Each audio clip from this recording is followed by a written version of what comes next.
Full moon. Under the eternal gaze of the moon and the stillness of an ancient valley, there lay a land forgotten by time, where tribes of wolves lived, merging with nature in perfect harmony.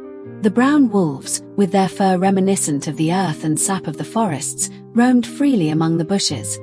The grey ones, mysterious and serene, walked hidden paths among the shadows, and the dark wolves, almost unrecognizable in the darkness, moved with the cunning of the night.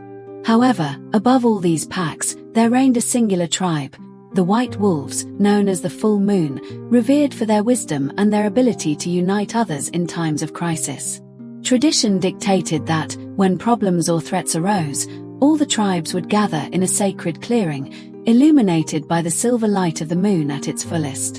In that refuge, where the wind whispered ancient legends and the trees held ancient secrets, pacts were sealed that ensured respect for the land, the sacred territory and the source of sustenance for each clan. The full moon tribe stood as a beacon of hope and protection, guiding the others with a force that seemed to come from another world.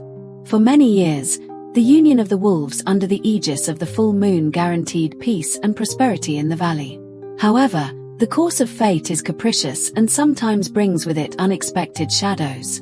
The venerable leader of the tribe, whose bearing and experience had been the basis of countless winters and battles, began to succumb to an illness that sapped his vitality. Aware that wisdom must give way to strength when life demands renewal, the old man was forced to abdicate, trusting in the mettle and skill of the young warrior, the most outstanding of his lineage, to take command of the full moon. The young leader, whose gaze burned with the brilliance of youth and the determination to forge a better future, accepted the challenge with a deep sense of responsibility.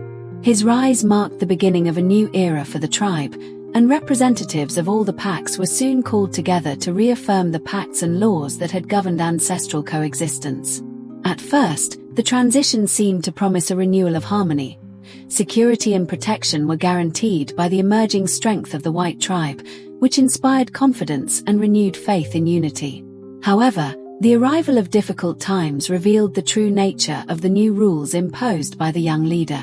In a period of scarcity, when game was becoming scarce and the struggle for survival was intensifying, the leader decreed that each tribe should give part of its catch to the full moon. The idea was simple: redistribute strength and ensure that, under the protection of the white tribe, no pack would be left helpless against external threats. As the days passed, the full moon tribe grew stronger, accumulating reserves and demonstrating an ever greater capacity for defense.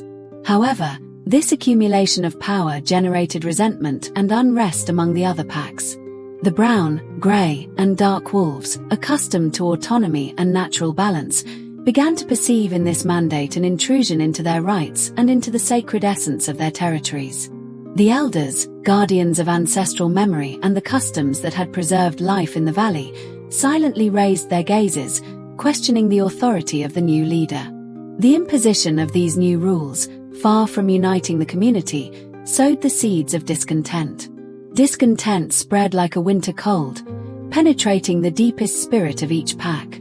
Without saying a word, the representatives of the tribes met in a tacit agreement, driven by the desire to restore the lost balance. The Lupine people, in an almost instinctive action, decided to renounce submission and recover the freedom that had always characterized their existence. With a symbolic and powerful gesture, they turned away from the figure of the young leader, demanding a return to the ancient pacts and mutual respect that had governed for generations. Little by little, the union of the packs was transformed into a renewed alliance, cemented in equity and collaboration. The rebellion, devoid of violence and marked by the dignity of those who defended their legacy, became the prelude to an era in which power was fused with collective strength and respect for the land. Ancient wisdom prevailed over ambition, and the lesson learned was profound. Justice and freedom must be the basis of any community that aspires to live in peace. In that corner of the world, where the moon always seemed to watch over them with benevolence, the wolves rediscovered the meaning of solidarity.